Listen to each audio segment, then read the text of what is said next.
العالمين والعاقبة للمتقين والصلاة والسلام على سيد الأنبياء والمرسلين أما بعد فأعوذ بالله من الشيطان الرجيم بسم الله الرحمن الرحيم ولنبلونكم بشيء من الخوف والجوع ونقص من الأموال والأنفس والثمرات وبشر الصابرين صدق الله العظيم وصدق رسوله النبي الكريم الأمين الرؤوف الرحيم قال الله تبارك وتعالى في شان حبيبه مخبرا وعامرا إن الله وملائكته يصلون على النبي يا أيها الذين آمنوا صلوا عليه وسلموا تسليما الصلاة والسلام عليك يا سيدي يا رسول الله وعلى آلك وأصحابك يا سيدي يا حبيب الله. تمام تعریف و توصیف اللہ ملک الکریم کی ذات ببرکات کے لیے جو کہ خالق کے کائنات بھی ہے اور مالک کے سستینات بھی. اللہ ملک الکریم کی حمد و ثنا کے بعد حضور نبی اکرم نور مجسم شفیع امم احمد متبع حضرت محمد مصطفیٰ صلی اللہ علیہ وآلہ وسلم کے حضور ناز میں اپنی عقیدتوں اور خیال بنیوں کا نیاز پیش کرنے کے بعد میرے انتہائی واجب احترام برادران اسلام السلام علیکم ورحمۃ اللہ وبرکاتہ.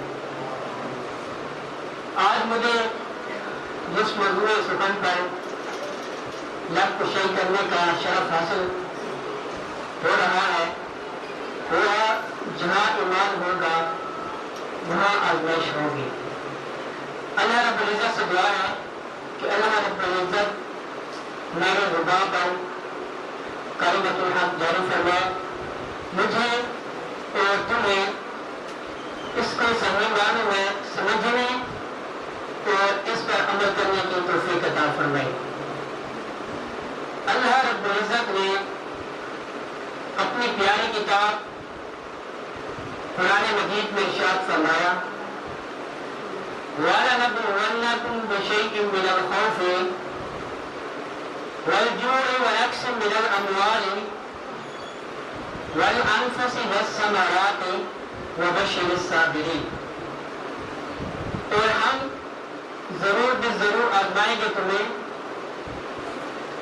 بھوک اور خوف سے, مالوں جانوں اور پھلوں کے نقصان سے.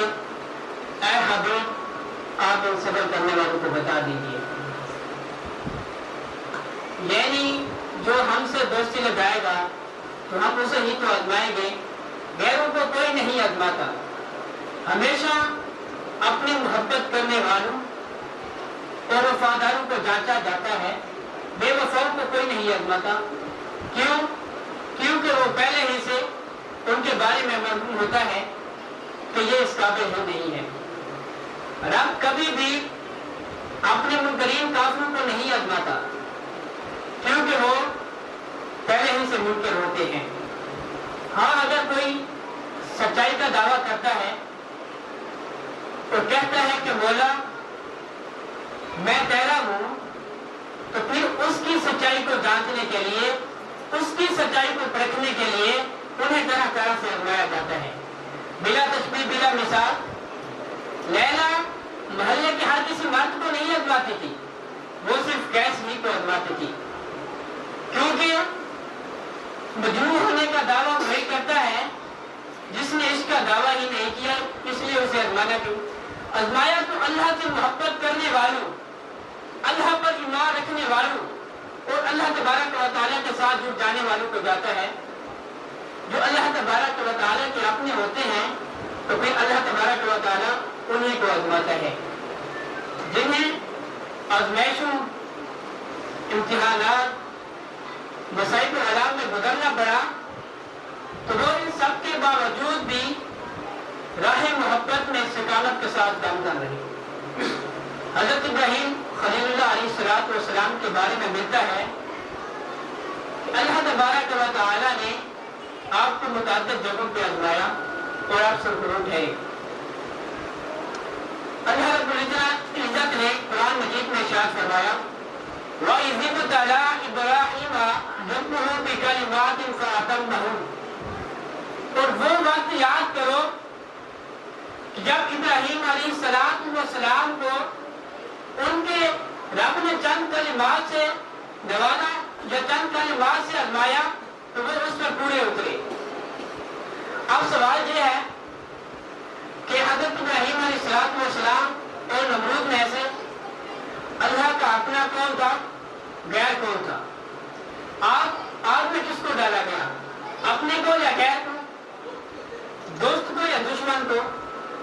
تو اس سوال کا جواب ہی مومن کو آزمائشوں اور امتحانات میں استقامت عطا کرتا ہے۔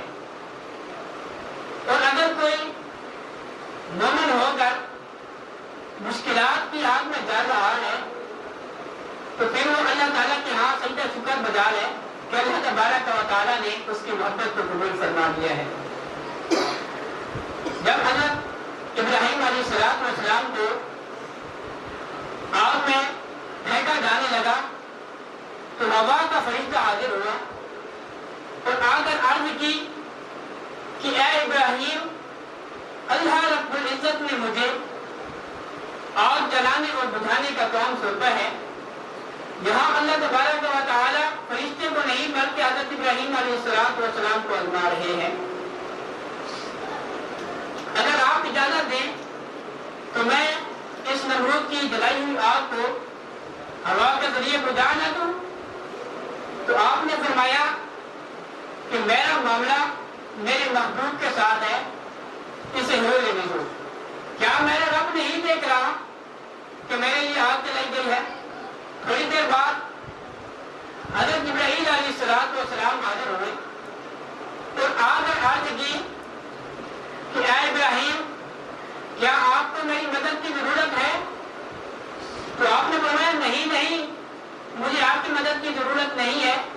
تو حضرت ابراہیم علیہ السلام نے فرمایا کہ آپ نے رب سے اس آگ کے بجھانے کا سوال کیجیے۔ تو آپ نے فرمایا کہ کیا میرا رب نہیں دیکھ رہا کہ میرے لیے آگ جلائی گئی ہے؟ میرا حال بخوبی ان کے علم میں ہے۔ تو اس طرح حضرت ابراہیم علیہ السلام نے دونوں فرشتوں کو جواب دے دیا۔ یہاں آزمائش کا سلسلہ رکا نہیں ہے، یہاں تک کہ وہ وقت آ گیا کہ جب نمرودیوں نے آگ کا ایک بہت بڑا علو اٹھا کر حضرت ابراہیم علیہ السلام کو اس میں پھینک دیا، یعنی دشمن نے جو کرنا تھا وہ کر دیا۔ جب حضرت ابراہیم علیہ السلام کو آگ میں پھینک دیا گیا تو اس وقت آواز آئی یا نار کونی بردن و سلام علی ابراہیم، اے آگ تو ابراہیم علیہ السلام پر ٹھنڈی اور سراپا سلامتی ہو جا۔ حضرت ابراہیم علیہ السلام کو آگ میں پھینکے جانے کے وقت اللہ رب العزت نے یہ بھی نہیں فرمایا کہ اے میرے خلیل، گھبرانے کی ضرورت نہیں ہے کہ میں آپ کے لیے آگ کو بلے گلزار کر دوں گا۔ قرآن گواہ ہے کہ حضرت ابراہیم علیہ السلام پر ایسی کوئی بھی وحی نہیں بھیجی گئی، بلکہ ان کو اسی کیفیت میں رہنے دیا کہ دیکھیں کہ میری رضا اور میری مشیت کب تک میرے خلیل مسکراتے ہیں۔ تو حضرت ابراہیم علیہ السلام کو کچھ پتہ نہیں تھا کہ کیا ہونے والا ہے، انہیں تو صرف یہی پتہ تھا کہ میں اس آگ میں جل کر راکھ ہو جاؤں گا۔ وہ اسی تصور میں گم تھے، کیونکہ محبوب کی رضا کی خاطر آگ میں جل رہے تھے، غم زدہ نہیں تھے، فرتے مسرت سے مسکرا رہے تھے۔ تو اس وقت رب دو جہاں نے آگ کو حکم دیا کہ اے آگ تو ابراہیم علیہ السلام پر ٹھنڈی اور بھلو گلزار ہو جا۔ تو اس طرح نارے نمرود کی آزمائش کی کامیابی کے بعد حضرت ابراہیم علیہ السلام کو حکم ربانی ہوا کہ 53 سال میں عطا کردہ بیٹے اور حضرت حاجرہ جیسی وفا شعار زوجہ کو